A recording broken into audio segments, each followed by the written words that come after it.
Assalamu alaikum students. Welcome to new topic significance of meiosis from chapter number 5 cell cycle. meiosis में हम detail से discuss कर चुके हैं. meiosis के फेजेस हमने डिस्कस किए. meiosis 1 डिस्कस कर चुके हैं. meiosis 2 डिस्कस कर चुके हैं. अब हम देखते हैं सिग्निफिकेंस. सिग्निफिकेंस का मतलब हमारे पास क्या होता है? इम्पोर्टेंस. हम ये देखने जा रहे हैं कि meiosis जो डिवीजन है इसकी हमारे पास इम्पोर्टेंस क्या है. ठीक है, हम देखते हैं इसकी हमारे पास क्या इम्पोर्टेंस है. देन नेक्स्ट हम देखते हैं फर्स्ट टाइम जो ये सिग्निफिकेंस meiosis जो है ये किसने फर्स्ट टाइम स्टडी किए.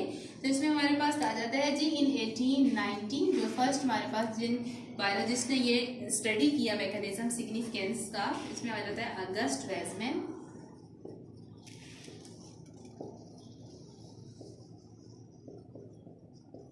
ये हमारे पास वो बायोलॉजिस्ट थे जिन्होंने सिग्निफिकेंस ऑफ meiosis को डिस्कस किया और इन्होंने बताया meiosis was necessary not only to maintain number of chromosome in next generation but also to produce variation in next generation.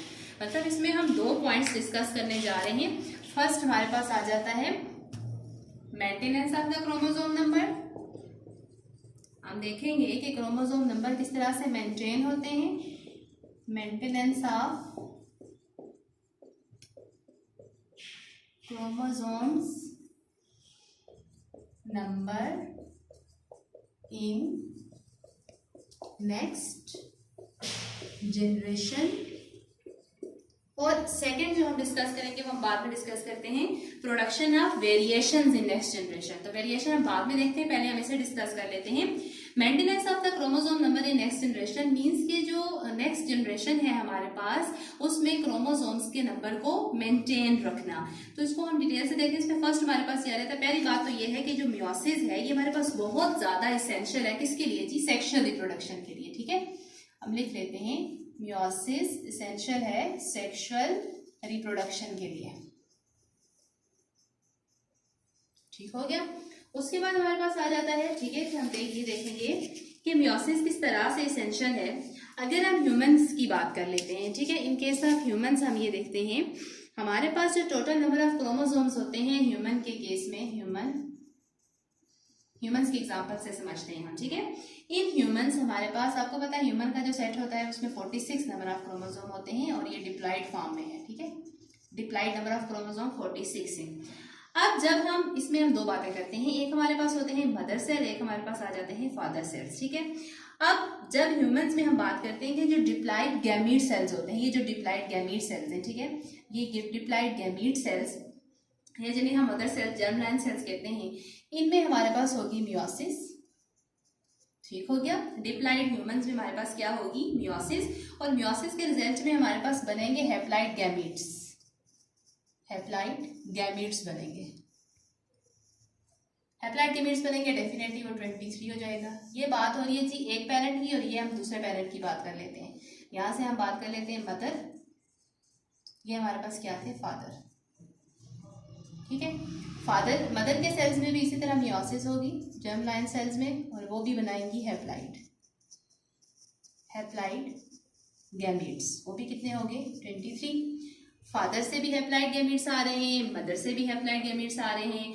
अब ये हमारे पास जो हैप्लॉइड्स हैं, ठीक है, ये कंबाइन हो जाएंगे. Male and female gametes unite to form diploid zygote. अब ये मेल एंड फीमेल दोनों गैमीट्स कंबाइन हो जाएंगे इन दे फॉर्म जाइगोट. ये क्या बना देंगे? जाइगोट, जो कि अगेन डिप्लॉइड होगा जिसमें 46 नंबर ऑफ क्रोमोसोम होंगे. बात समझ में आ गई. तो इस तरह देखें किस तरह से नेक्स्ट जनरेशन में नेक्स्ट इंडिविजुअल में हमारे पास क्रोमोसोम मेंटेन रहते हैं 46. यानी कि एक हमारे पास फादर अगर 46 दे देंगे, मदर भी 46 देगी, तो नेक्स्ट जनरेशन में 46 तो मेंटेन नहीं रह सकते.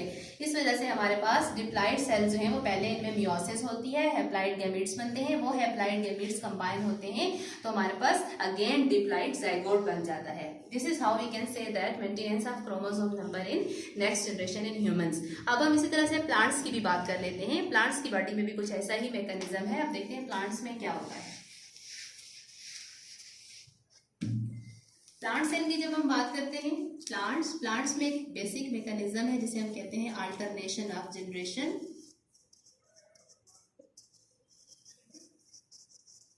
ये अल्टरनेशन ऑफ जनरेशन क्या होता है? एक के बाद दूसरी जनरेशन, क्योंकि पौधों में दो तरह की जनरेशन होती हैं.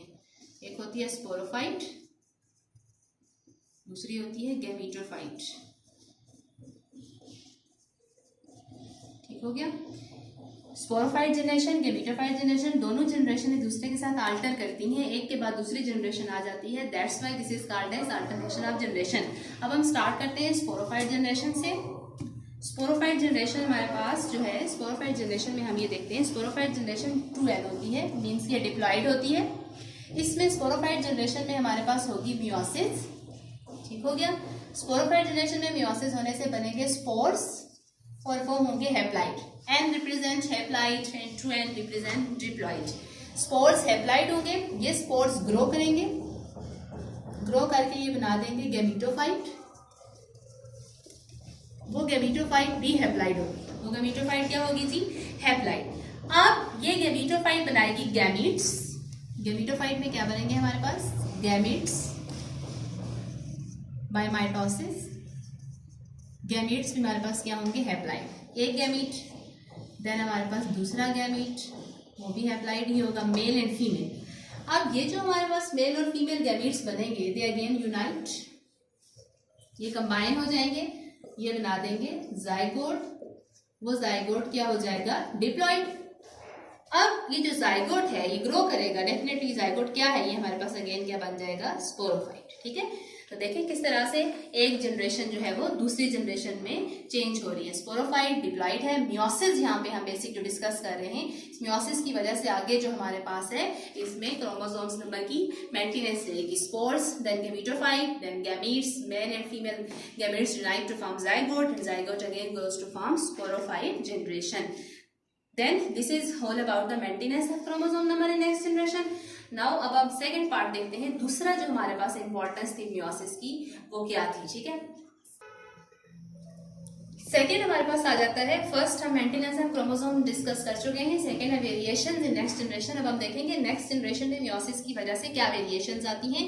वेरिएशंस कहते हैं चेंजेस को। ठीक है, यानी कि जो नेक्स्ट जनरेशन आती है हमारे पास, जो ऑफस्प्रिंग बनते हैं, इंडिविजुअल बनते हैं, उनका जो जेनेटिक मेकअप है वो चेंज हो जाता है फ्रॉम पेरेंट्स। ठीक है, और ये होता कैसे है? वेरिएशन आती कैसे है? By the process of crossing over. याद करें स्टूडेंट्स, आप प्रोफेस 1 में क्रॉसिंग ओवर पढ़ के आए हैं। ठीक है, डिटेल से हमने डिस्कस किया था। क्रॉसिंग ओवर में आपने देखा था क्रोमोसोम अपना जो जेनेटिक सेगमेंट है वो दूसरे के साथ एक्सचेंज कर लेते हैं, लाइक दिस वन। याद करें, ये देखें, ये हमारे पास यहाँ क्रॉसिंग ओवर हो रही है। जब ये क्रॉसिंग ओवर होती है तो इस क्रोमोसोम का पार्ट इसमें आ जाता है, इस क्रोमोसोम का पार्ट इसमें आ जाता है, यहाँ जो है वो जेनेटिक रिकम्बिनेशन हो जाती है। ठीक है, तो इस क्रॉसिंग ओवर की वजह से हमारे पास जो है गैमीट्स में जेनेटिक वेरिएशंस आ जाती हैं जस्ट ड्यू टू मियोसिस। ठीक है, उसके बाद हमारे पास आ जाता है जी, हम देखते हैं कि ये जो हमारे पास देखें सारे के सारे जो बच्चे होते हैं वो अपने पेरेंट्स की तरह नहीं होते। तो पेरेंट्स में और बच्चों में जो बेसिक डिफरेंसेस आ जाते हैं वो इस वजह से आते हैं, ये क्रॉसिंग ओवर की वजह से।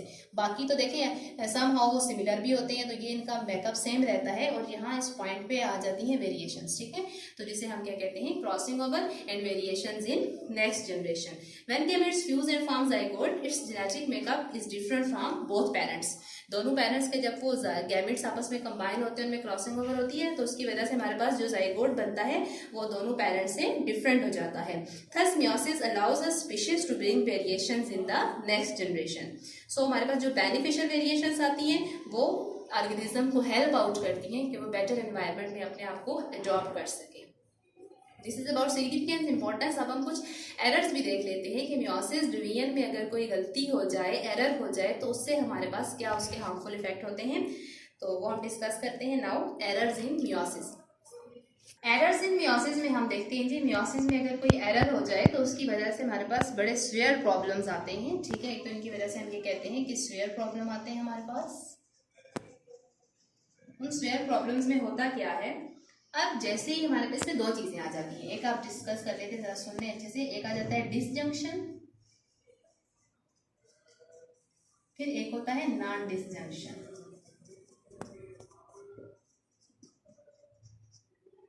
ठीक हो गया, एक है यहाँ पे एंड डाल लेते हैं। यहाँ पे क्या है हमारे पास? डिसजंक्शन, एंड एक क्या है? Non disjunction. अब ये डिसजंक्शन का क्या मतलब है? डिसजंक्शन का मतलब होता है कि सेपरेशन ऑफ क्रोमोसोम। क्रोमोसोम की जो सेपरेशन होती है, क्रोमोसोम जो है वो सेपरेट हो जाते हैं ड्यूरिंग एनाफेज। एनाफेज में हमने पढ़ा है ना, क्रोमोसोम्स की क्या हो जाती है? सेपरेटिंग हो जाती है, सेपरेशन हो जाती है। जबकि नॉन डिसजंक्शन में ये होता है separation of chromosome is not normal, जिसमें क्रोमोसोम की सेपरेशन नहीं होती।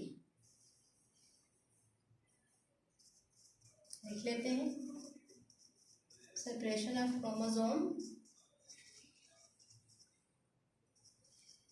विच इज नॉट नॉर्मल, जो नॉर्मल जो हमारे पास सेपरेशन होती है वो नहीं होती।